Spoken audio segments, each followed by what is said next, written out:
सर्वे को लेकर देश भर में सियासत गर्मा रही है। कांग्रेस आरजेडी तो देश भर में जातीय गणना कराने की मांग कर रहा है और अब एनडीए के घटक दल एलजेपी रामविलास के प्रमुख चिराग पासवान ने भी इसकी मांग कर सियासत को और भी ज्यादा गर्मा दिया है।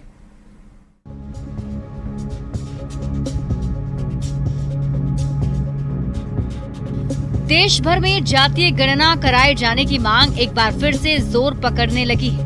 एनडीए के सहयोगी एलजेपी रामविलास के प्रमुख चिराग पासवान ने भी इसकी मांग दोहराई है, जिसे लेकर सियासत गर्म है। जेडीयू ने भी स्टैंड साफ करते हुए कहा कि बिहार से इसकी शुरुआत हो चुकी है। अब ये तय केंद्र सरकार को करना है कि पूरे देश में कास्ट सेंसस कब तक कराया जाए। लेकिन उस समय इंडी गठबंधन के लोगों को तो एहसास हुआ नहीं कि नीतीश कुमार जी ने करके दिखा भी दिया। अब स्वाभाविक रूप से यह सवाल कांग्रेस पार्टी भी अब उठा रही है। अब तो बहुत विलंब हो गया। हम लोगों ने चुनाव के पहले ही इस सवाल को उठाया था। अब चिराग पासवान जी ने उठाया तो उनकी पार्टी का अपना नजरिया है, वो उठा सकते हैं। ये तो धन्यवाद माननीय मुख्यमंत्री नीतीश कुमार को है कि उन्होंने सबसे पहले इस मुद्दे को उठाया कि जातीय जनगणना जो पूरे देश में होना चाहिए बिहार से शुरू किया उन्होंने और पूरे देश में होना चाहिए। मांग तो उनका है ही और चिराग जी ने मांगा है तो सही है, हम लोग उसको सपोर्ट करते हैं। कास्ट सेंसस को लेकर बिहार कांग्रेस अध्यक्ष अखिलेश सिंह ने कहा कि केंद्रीय मंत्री चिराग पासवान को केंद्र सरकार पर प्रेशर बनाना चाहिए ताकि जातियों की स्थिति की सही जानकारी लोगों को मिल सके। हम धन्यवाद देते हैं कि उन्होंने सही बात कहा और इसके लिए उनको भारत सरकार पर प्रेशर बनाना चाहिए। राहुल गांधी और तेजस्वी यादव लगातार केंद्र सरकार से जातीय गणना कराने की मांग कर रहे हैं।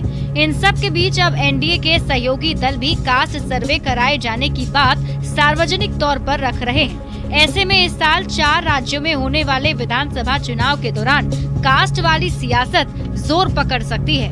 न्यूज़ 18 के लिए पटना से धर्मेंद्र कुमार, संजय कुमार और शैलेंद्र की रिपोर्ट। केंद्रीय मंत्री चिराग पासवान ने जातीय गणना की मांग की है। जातीय गणना के समर्थन में बयान दिया है। चिराग के बयान पर कांग्रेस विधानमंडल दल के नेता शकील अहमद खान ने हमला बोला। मान बने हुए हैं जिसके, उसकी विचारधारा तो मनुस्मृति को मानती है, उसकी विचारधारा तो आरएसएस और भाजपा की है, उसकी विचारधारा पिछड़े अति पिछड़े दलितों के खिलाफ विचारधारा, तो उसके साथ रह करके वो क्या करेंगे? तो इसका मतलब है कि वो हिपोक्रेसी के शिकार है। बढ़ते अगली खबर की ओर, बिहार बीजेपी अध्यक्ष दिलीप जायसवाल ने तेजस्वी यादव पर बहुत बड़ा हमला बोला है। पुल गिरने की घटना पर सरकार को दोषी ठहराने पर दिलीप जायसवाल ने तेजस्वी को खुला चैलेंज दिया। उन्होंने कहा कि तेजस्वी मंदिर में चलकर मेरे साथ कसम खा लें कि आरजेडी के लोग भ्रष्टाचारी नहीं हैं। 1 से 2 महीने में वो महागठबंधन सरकार में गड़बड़ी का बड़ा खुलासा करेंगे। राजस्व मंत्री आलोक मेहता की